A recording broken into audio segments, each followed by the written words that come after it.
चलिए स्टूडेंट एक और जेई एडवांस 2018 की प्रॉब्लम करते हैं। इस प्रॉब्लम में आपको एक chemical reaction A+B gives AB दिया हुआ है और रिवर्सिबल रिएक्शन है। फॉरवर्ड डायरेक्शन में जो एक्टिवेशन एनर्जी है वो EAF है एंड बैकवर्ड डायरेक्शन में जो एक्टिवेशन एनर्जी है वो EAB है। प्रॉब्लम में आपको दिया है कि जो एक्टिवेशन एनर्जी बैकवर्ड डायरेक्शन की है उसका और फॉरवर्ड डायरेक्शन की एनर्जी का जो डिफरेंस है वो 2RT के इक्वल है। माने ये वैल्यू आपको प्रॉब्लम में दी हुई है, EAB minus EAF equal to 2RT। दूसरी वैल्यू भी दी हुई है कि जो इस केमिकल रिएक्शन में फॉरवर्ड डायरेक्शन में प्री एक्सपोनेंशियल फैक्टर है, जिसको आप A से डिनोट करते हो, प्री एक्सपोनेंशियल फैक्टर, तो A से डिनोट करते हो, तो फॉरवर्ड डायरेक्शन का हमने यहाँ पे AF से डिनोट किया है, बैकवर्ड डायरेक्शन का AB से डिनोट किया है। तो वो आपको दिया हुआ है कि pre exponential factor of the forward reaction is 4 times that of the reverse reaction. माने AF अपॉन AB की वैल्यू आपको 4 दी हुई है। इस पूरी केमिकल रिएक्शन के लिए आपको अब डेल्टा G नॉट कैलकुलेट करना है।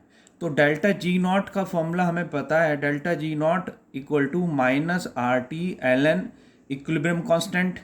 तो डेल्टा G नॉट तब कैलकुलेट कर पाओगे जब आपको इक्विलिब्रियम कांस्टेंट K की वैल्यू पता होगी। तो सबसे पहला काम हमारा अब ये हो जाता है कि इन दो गिवन वैल्यू से हम इक्विलिब्रियम कांस्टेंट की वैल्यू कैलकुलेट करें। और इसमें जब एक्टिवेशन एनर्जी का कॉन्सेप्ट है तो रेट कांस्टेंट का जो आर्हीनियस इक्वेशन है फॉरवर्ड एंड बैकवर्ड डायरेक्शन में, वो फॉर्मूला हम यहाँ पे फिट करेंगे। तो फॉरवर्ड डायरेक्शन में जो रेट कांस्टेंट होगा KF equal to AF e to the power minus EAF यानी activation energy in forward direction upon RT। इसी तरह से rate constant of backward direction KB equal to AB e to the power minus EAB upon RT। अब first को second से divide किया, यानी KF upon KB की वैल्यू आई AF upon AB and this. और यहाँ पे इसका जो डिफरेंस है वो यहाँ पे दिया हुआ है EAB माइनस दिस 2RT।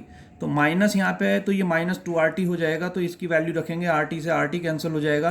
तो e टू दी पावर में जो वैल्यू आएगी वो RT से RT कैंसिल होकर E स्क्वायर आएगा। और AF अपॉन AB की जो वैल्यू यहाँ पे 4 दी थी वो 4 रख दिया हमने यहाँ पे।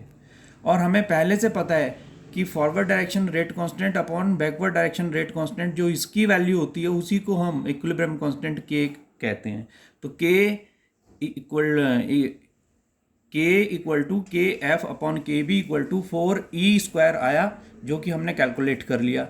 फाइनली हमें डेल्टा G नॉट कैलकुलेट करना था, तो K यानी इक्विलिब्रियम कांस्टेंट की जो वैल्यू थी वो यहाँ पे पुट कर देंगे और उसके बाद आप ये सारी वैल्यू रख के और इसे सॉल्व करोगे, कैलकुलेशन करोगे। ln 4 की वैल्यू निकालने के लिए प्रॉब्लम में दिया ln 2 equal to 0.7, RT equal to 2500 joule per mole. ये डायरेक्ट वैल्यूज यहाँ पे पुट की हमने और फाइनली आंसर निकाला। तो delta G naught equal to minus 8500.0 joule per mole. और अगर एब्सोल्यूट वैल्यू की बात की जाए तो एब्सोल्यूट वैल्यू में ये आपका आ जाएगा 8500 जूल पर मोल, माइनस यहाँ से हटा दिया। तो ये आपने एक और जेई एडवांस 2018 की प्रॉब्लम देखी, जो कि पहली प्रॉब्लम जो इससे पहले कराई थी लगभग वैसी ही है, उससे थोड़ा आसान है। बस थोड़े आपको ये फॉर्मूले याद होने चाहिए। आज के लिए इतना ही, थैंक यू।